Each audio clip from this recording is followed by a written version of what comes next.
साथियों नमस्कार, आप देख रहे हैं Sushil Kumar Upadhyay YouTube channel. Sushil Kumar Upadhyay YouTube channel पूरे देश से साक्षरता संविदा प्रेरकों के संदर्भ में जो भी लेटेस्ट अपडेट आती है सर्वप्रथम आप तक पहुंचाता है। साथियों, जैसा कि आप लाइव स्क्रीन पर देख रहे हैं, बड़ी तस्वीरें आ रही है नई दिल्ली की तरफ से, जहां पर हमने आपको पूर्व में बताया था कि राज्यसभा सांसद मनोज कुमार झा द्वारा मानव संसाधन विकास मंत्री रमेश पोखरियाल निशंक को एक पत्र लिखा गया था, जिसमें देश के 5,50,000 साक्षरता कर्मियों की सेवा बहाली और उनके बकाया मानदेय के संदर्भ में उनसे अनुरोध किया गया था। साथियों, आपको मालूम है कि इस कार्य के लिए बिहार का एक जांबाज शिक्षा प्रेरक साजिद इकबाल का विशेष योगदान था, जिनके द्वारा राज्यसभा सांसद मनोज कुमार झा जी से मुलाकात किया गया था और शिक्षा प्रेरकों की सेवा बहाली और बकाया मानदेय दिलाने का अनुरोध किया गया था। उस संदर्भ में उन्होंने मानव संसाधन विकास मंत्री रमेश पोखरियाल निशंक को अपने लेटर पैड पे पत्र लिखा था। यह पत्र 29 फरवरी 2019 को लिखा गया था, जिसको मानव संसाधन विकास मंत्री रमेश पोखरियाल निशंक ने संज्ञान में लिया है और उस पत्र का जवाब उनके द्वारा भेज दिया गया है। यह पत्र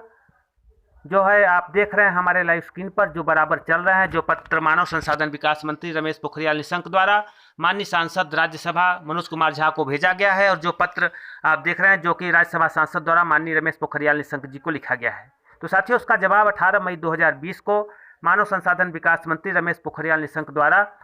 राज्यसभा सांसद मनोज कुमार झा को भेजा गया है, जिसमें उन्होंने स्पष्ट रूप से लिखा है कि आपकी सेवा बहाली और बकाया मानदेय के संदर्भ में हमने संज्ञान में लिया है और संबंधित विभाग को उस पे कार्रवाई करने हेतु हमने पत्र को भेज दिया है। तो आप थोड़ा सा वेट करें, बहुत जल्द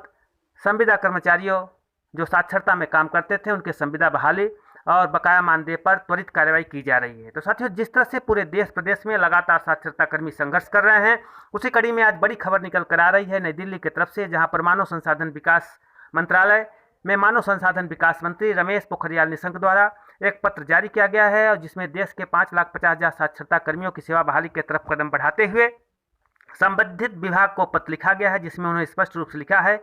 कि देश के 5,50,000 साक्षरता कर्मियों के बकाया मानदेय और संविदा बहाली पर त्वरित कार्रवाई संबंधित विभाग कर उन्हें अवगत कराए। तो साथियों, यह पत्र अब मनोज कुमार झा राज्यसभा सांसद को मिल चुका है और इस पर क्या कार्रवाई होती है, जैसा भी अपडेट आएगा हम सर्वप्रथम आप तक पहुंचाएंगे। तो साथियों, इस समय पूरे देश में लगातार साक्षरता संविदा कर्मचारी प्रयास कर रहे हैं, तो उसी प्रयास का नतीजा है कि आज मानव संसाधन विकास मंत्रालय के तरफ से पत्र जारी करते हुए संबंधित विभाग को पत्र जारी किया गया है, जिसमें देश के 5,50,000 साक्षरता कर्मियों की पीड़ा के संदर्भ में कहा गया है कि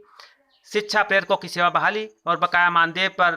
संबंधित विभाग को पत्र जारी किया गया है और बहुत जल्द इस पर कार्रवाई होगी। तो साथियों, जिस तरह से साजिद इकबाल का अथक प्रयास रहा, उनके अथक प्रयास का नतीजा रहा कि आज मानव संसाधन विकास मंत्रालय ने उस पत्र को संज्ञान में लिया है। जिस तरह से उन्होंने राज्यसभा सांसद मनोज कुमार झा से मुलाकात किया था और माननीय सांसद द्वारा लगातार शिक्षा प्रेरकों की सेवा बहाली की तरफ कदम बढ़ाते हुए कई पत्र मानव संसाधन विकास मंत्री को लिखे गए थे, जिसका जवाब 18 मई को मानव संसाधन विकास मंत्री रमेश पोखरियाल निशंक द्वारा भेजा गया है, जिसमें उन्होंने लिखा है कि देश के 5,50,000 साक्षरता कर्मियों की सेवा बहाली की तरफ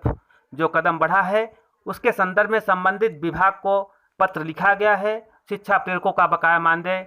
के संदर्भ में और इनकी सेवा बहाली के तरफ कदम बढ़ाते हुए इस पर क्या कार्रवाई हो सकती है, किस तरह से इनका समायोजन हो सकता है, संबंधित विभाग से रिपोर्ट मांगी गई है। तो साथियों, निश्चित तौर पे जिस तरह से नया साक्षरता स्कीम पढ़ना लिखना अभियान लॉन्च हो चुका है, जिस तरह से पूरे देश प्रदेश में साक्षरता कर्मी संघर्ष कर रहे हैं, जिस तरह से एक बार पुनः मानव संसाधन विकास मंत्री द्वारा पत्र संबंधित विभाग को लिखा गया है। साथियों, जैसा भी अपडेट आएगा, जैसे ही शिक्षा प्रेरकों की सेवा बहाली पर मोहर लगेगी, सर्वप्रथम हम आप तक पहुंचाएंगे। साथियों, सुशील कुमार उपाध्याय यूट्यूब चैनल पूरे देश और प्रदेश से साक्षरता संविदा कर्मियों के संदर्भ में जो भी लेटेस्ट अपडेट आती है सर्वप्रथम आप तक पहुंचाता है। तो हमारा प्रयास रहता है कि देश के 5,50,000 साक्षरता कर्मी जो कि 2018 से संविदा से बाहर चल रहे हैं, उनकी संविदा बहाली हो, उनका बकाया मानदेय मिले। तो निश्चित तौर पे आने वाले समय में जैसे ही रिपोर्ट आएगी, शिक्षा प्रेरकों की सेवा बहाली होगी, उनका बकाया मानदेय मिलेगा। धन्यवाद साथियों, नमस्कार साथियों।